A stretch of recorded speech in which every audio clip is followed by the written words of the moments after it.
एक एक करके सरकारी संस्थान बेचे जा रहे हैं। पीएसयू को आप उठा करके देख लीजिए, परमानेंट नौकरियां लगातार कम की जा रही है। और आप जब बोलेंगे या सुनेंगे तो महंगाई और भाजपाई आपको सुनने में एक जैसा लगेगा। महंगाई, दंगाई, ये सब जो है भाजपाई शब्द से मिलते जुलते शब्द हैं। आप देख रहे हैं कि महंगाई की क्या हालत है। पेट्रोल पंप पे जब मीटर चलता है ना, तो ऐसा धड़कन भी उसी स्पीड से बढ़ने लगता है।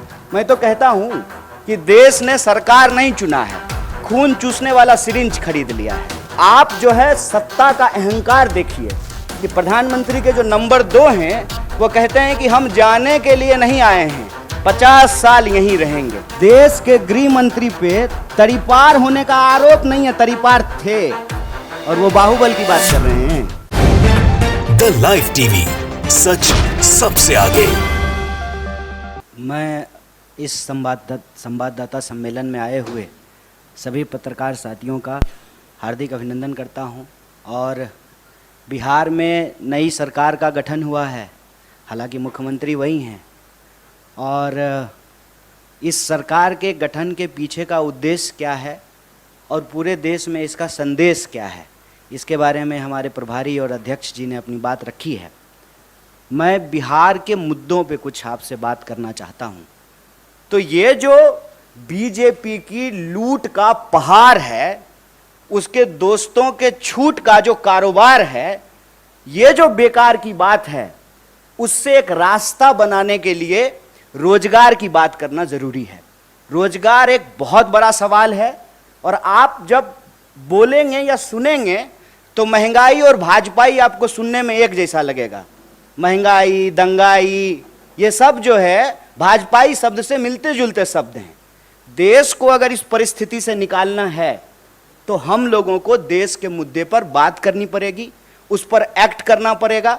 और जब हम सरकार में आए हैं तो हमारी पहली प्राथमिकता ये सुनिश्चित करनी होगी कि देश के युवाओं को रोजगार मिले, महंगाई से त्रस्त जनता को हम लोग बचाएं, सरकारी संस्थानों की रक्षा करें, लोकतंत्र की प्रक्रिया जिंदा रहे कि कल को फिर से जो है कोई चाय, सच्चा चाय बेचने वाला का बच्चा जो है देश का प्रधानमंत्री बन सके।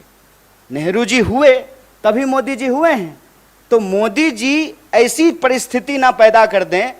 वो कालिदास की कहानी आप लोग सुने होंगे कि जिस डाल पे बैठे हैं उसी डाल को काटने लगे हैं। तो यह जो अलोकतांत्रिक ढंग से लोकतांत्रिक सरकार के गठन का दावा किया जाता है, यह दावा किताबी है, यह दावा फर्जी है। असल में जनमत की चोरी होती है, उस जनमत को भी बचाना है और सिर्फ सरकार के गठन कर लेने से कुछ नहीं होगा। बतौर पार्टी, बतौर किसी भी गठबंधन का सदस्य हमारी ये जिम्मेवारी है कि जो घोषणाएं हमने चुनाव के दौरान की हैं, उन घोषणाओं को हमको लागू करना पड़ेगा। ऐसा नहीं चलेगा कि दूसरे पे थू थू करेंगे, उससे जो है हम साफ हो जाएंगे। तो रोजगार हमारे लिए एक बहुत बड़ा सवाल है। जब यहाँ हमारे बिहार के प्रभारी और नेता आपको सरकार गठन की बधाई दे रहे हैं, देश में जो इसका एक पॉजिटिव संदेश है, इसमें कोई दो राय नहीं है। सेना का मनोबल यदि गिर जाए कि हम युद्ध जीत ही नहीं सकते हैं, तो लड़ने से पहले ही हार जाएंगे। और आप सब ऐसा तो है नहीं कि सामने कुर्सी पे बैठे हुए हैं तो आप ज्ञानी नहीं हैं और हम थोड़ा ऊंचा कुर्सी लगा लिए हैं तो ज़्यादा ज्ञानी हैं, ऐसा तो बिल्कुल भी नहीं है। आप भी इसी समाज में रहते हैं। आप देख रहे हैं कि महंगाई की क्या हालत है। पेट्रोल पंप पे जब मीटर चलता है ना, तो ऐसा धड़कन भी उसी स्पीड से बढ़ने लगता है। मैं तो कहता हूं कि देश ने सरकार नहीं चुना है, खून चूसने वाला सिरिंज खरीद लिया है। हर मुद्दे पे जो है सरकार से जो भी आप एक्सपेक्ट करते हैं, उस एक्सपेक्टेशन को तो छोड़ दीजिए। जैसा दुष्यंत कुमार ने लिखा है कि कहाँ तो तय था चिरागा हर एक घर के लिए, कहाँ चिराग मयस्सर नहीं शहर के लिए।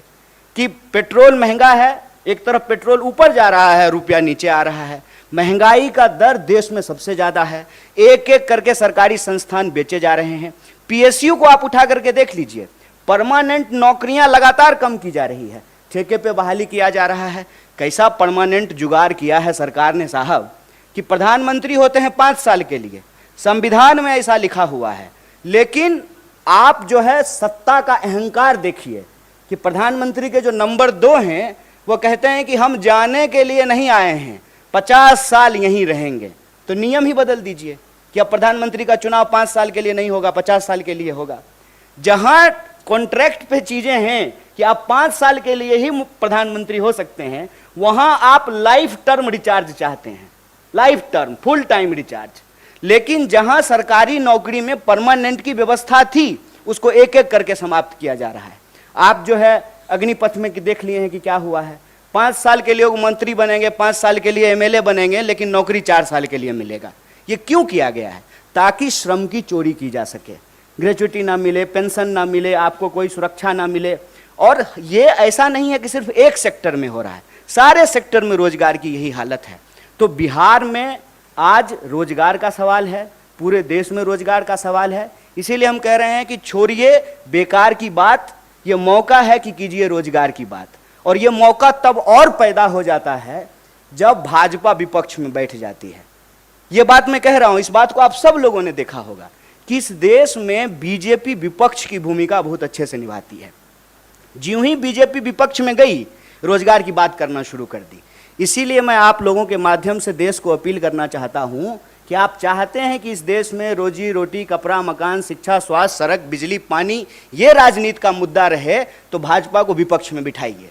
भाजपा को ज्यों ही विपक्ष में बिठाइएगा, और स्मृति ईरानी जी सिलेंडर लेकर के आपको रोड पे दिख जाएंगी।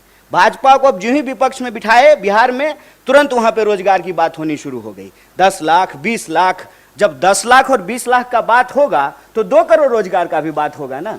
तब देश का बहस जो है वो हिंदू मुसलमान से निकल करके काम पे आ जाएगा। जब काम पे बात होने लगेगी, अपने आप हिंदू मुसलमान पे बात नहीं होगी। तो जो देश के मुद्दे हैं, उन मुद्दों पर देश में बात हो। और जो एक अंधेरे का वातावरण बनता जा रहा था ना कि भाजपा तो अजय है, इसको हराया नहीं जा सकता है, ए साहब ये बिहार है, संभल के रहिएगा। यहाँ पे लोग जो है ना उड़ती हुई चिड़िया का पर जो है गिन लेते हैं। अपना आप सूटकेस लेके घूमते रह जाइएगा। हम अपना श्रम बेचते हैं, पूरे देश में जाकर के मजदूरी करते हैं, श्रम बेचते हैं, ईमान नहीं बेचते हैं। इस बात को याद रखिएगा। और जब भी देश में अंधेरा बढ़ता है तो आशा की किरण बिहार से आती है। और मैं उम्मीद करता हूं कि देश में एक मजबूत विपक्ष का संदेशा बिहार ने दिया है। देश के युवाओं से अपील है कि आपका मुद्दा रोजगार है, देश के आम लोगों से अपील है कि आपका मुद्दा महंगाई है। इन मुद्दों पर राजनीतिक विमर्श हो, और उस विमर्श को बतौर देश की सबसे बड़ी विपक्षी पार्टी होने के नाते इसको हम जिम्मेवारी से निभाएंगे। और देश के जो सवाल हैं, जो सकारात्मक मुद्दा है, जो पॉजिटिव पॉलिटिक्स है, उसको हम ले जाने का प्रयास करेंगे। तो बिहार में कहावत है, चलनी दुसलक सूप के। जिस चलनी में अपने 75 छेद हो, वो दूसरे का छेद दिखा रहा है। बताइए, देश के गृह मंत्री पे तड़ीपार होने का आरोप नहीं है, तड़ीपार थे, और वो बाहुबल की बात कर रहे हैं। बेईमानी से विधायक को ऐसा लग रहा है जैसे पार्सल का पैकेट हो, कभी असम जा रहा है, कभी गोवा जा रहा है। ये बाहुबल नहीं है, ये आपराधिक काम नहीं है। और बिहार में कौन ऐसा दल है, कौन ऐसा दल है कोई दल? ये सब मुद्दा भटकाने की बात है। मैं तो नीतीश जी को धन्यवाद देना चाहता हूँ। नीतीश जी अपने एक कार्रवाई से ना बहुत लोगों का कैरियर सेट कर देते हैं। अभी देखिए कि नीतीश जी मुख्यमंत्री हैं, गठबंधन के साथ ही बदल लिए हैं, ठीक है, तो सुशील मोदी जी भी मीडिया में आने लगे हैं। उन्हीं का पार्टी ने उनको साइड कर दिया था। कौन उनको डिप्टी सीएम के पोस्ट से हटा दिया? नीतीश जी हटा दिए कि यही लोग हटा दिए? देखिए, ये सब ना हमारे यहाँ कहावत है, छपास का बीमारी होता है कुछ लोगों को, कुछ भी पकड़ करके कुछ भी बोलेंगे। अरे कोई लॉजिक का बात कीजिए। राजनीति में कौन ऐसा नेता है जिस पे केस नहीं होता है? और सारे केस सही होते हैं। किसी के पास 18 मुकदमा है, 17 मुकदमा है। आप चुनाव लड़िएगा, कोई आप कैंडिडेट हैं, आपको पता भी नहीं है, बिजली के पोल पे जो है कोई झंडा लगा दिया है, आचार संहिता का उल्लंघन हो गया, आपके ऊपर केस हो गया, और आप एपीआर नहीं होइएगा, आपके खिलाफ वारंट जारी हो जाएगा। पॉजिटिव बात कीजिए। 20 साल से तो भटका ही रहे हैं बिहार के ये लोग, और ये भी सरकार में शामिल थे। कोई मुकदमा नया हुआ है? जब आपका सरकार था, अभी कुछ ही दिन पहले था ना, तू मैं, इसका कोई जवाब है? माने ये अगर हम भी कहेंगे तो गलत होगा कि नीतीश जी जब भाजपा के साथ रहेंगे तो सांप्रदायिक हो जाएंगे, और हमारे साथ आएंगे तो धर्मनिरपेक्ष हो जाएंगे। ये सब राजनीति में चीज़ों को भटकाने की बात है। और ये ना ब्रिटिशर्स की पॉलिसी थी, डिवाइड एंड रूल। और ये जो ब्रिटिशर्स के साथ जासूसी करते थे, इनका रूल है डाइवर्ट एंड रूल। डाइवर्जन में मत फंसिए, मुद्दे की बात कीजिए। किसी के ऊपर अगर कोई केस है तो न्यायालय उस पर फैसला करेगी, पुलिस उसको पकड़ेगा। जबरदस्ती से न्यायपालिका का सवाल कार्यपालिका पे ले आइएगा, कार्यपालिका का सवाल विधायिका पे लेके चले जाइएगा, ये तो वही बात हो गई ना। वित्त का जवाब जो है रक्षा मंत्री दे रहा है, रक्षा मंत्री का जवाब जो है वित्त मंत्री दे रहा है, और जिसको बोलना चाहिए, जिसको घूमना चाहिए वो नहीं बोल रहे हैं, वो घूम नहीं रहे हैं। प्रधानमंत्री विदेश मंत्री बन करके जो है वास्को डी गामा की तरह दुनिया का चक्कर लगा रहे हैं। जिम्मेदारी फिक्स होना जरूरी है, और हमारी जिम्मेदारी ये है एज ए अलायंस पार्टनर कि सरकार ने जो वादे किए हैं वो डिलीवरेबल कैसे हो, जनता के पास जो है वो कैसे पहुंचे, ये मुद्दा हमारा है। प्लीज किसी तरह के डाइवर्जनी प्रैक्टिस में हम लोगों को फंसने की जरूरत नहीं है। द लाइव टीवी, सच सबसे आगे।